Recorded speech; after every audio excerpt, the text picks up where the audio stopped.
नमस्कार, स्वागत छ यहाँहरुलाई मेरो घरेलु किचनमा। म हो अरुणा। आज पनि मैले नयाँ रेसिपी शेयर गरेको छु। डल्ले खुर्सानीको अचारको रेसिपी। रातो रातो डल्ले खुर्सानी लिएको छु, 500 ग्राम जति छ। यसमा हजुरहरुले धेरै सामग्रीहरु राख्नु पर्दैन। मैले थोरै सामग्रीबाट रेडी पारेको छु। भिडियो अन्तिमसम्म हेरिदिनु होला।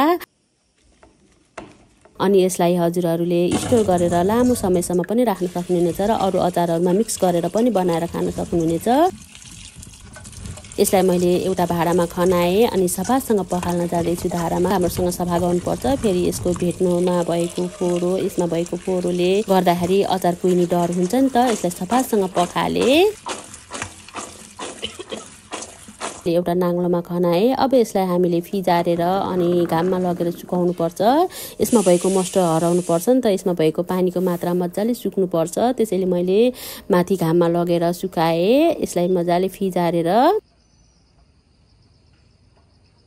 घाममा 3-4 घण्टा सुकाइसकेपछि यतिको भएको छ। यो रेडी भइसकेको छ अचार हाल्नको लागि।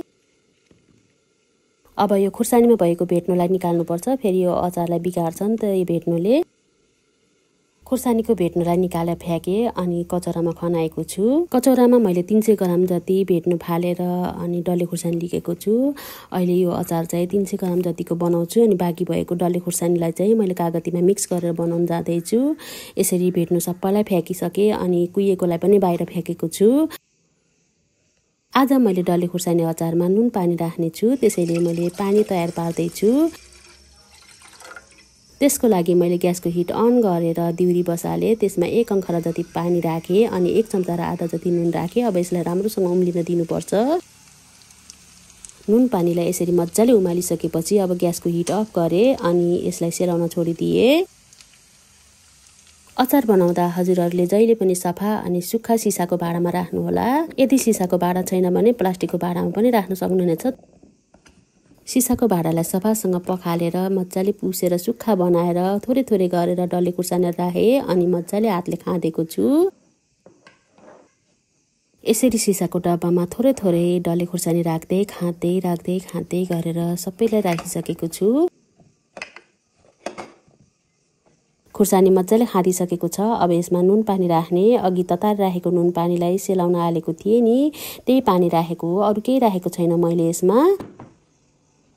थोरै थोरै गरेर राखे। अलि नभरी राख्नु होला। फेरि यसमा अलिकति भिनेगर पनि राख्नु पर्छ।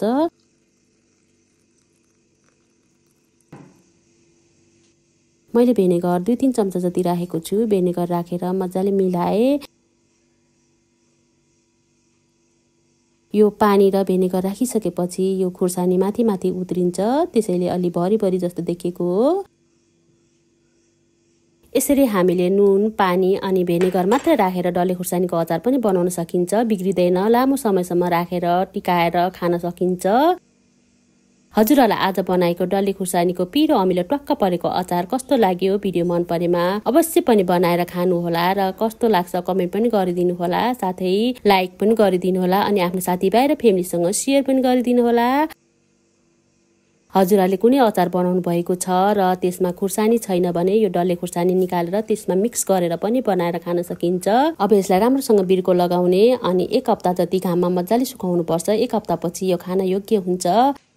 मेरो च्यानलमा हजुरहरु नयाँ हुनुहुन्छ र अहिलेसम्म पनि सब्स्क्राइब गर्नुभएको छैन भने प्लिज सब्स्क्राइब पनि गरिदिनु होला। Thank you for watching. Have a good day. Bye by.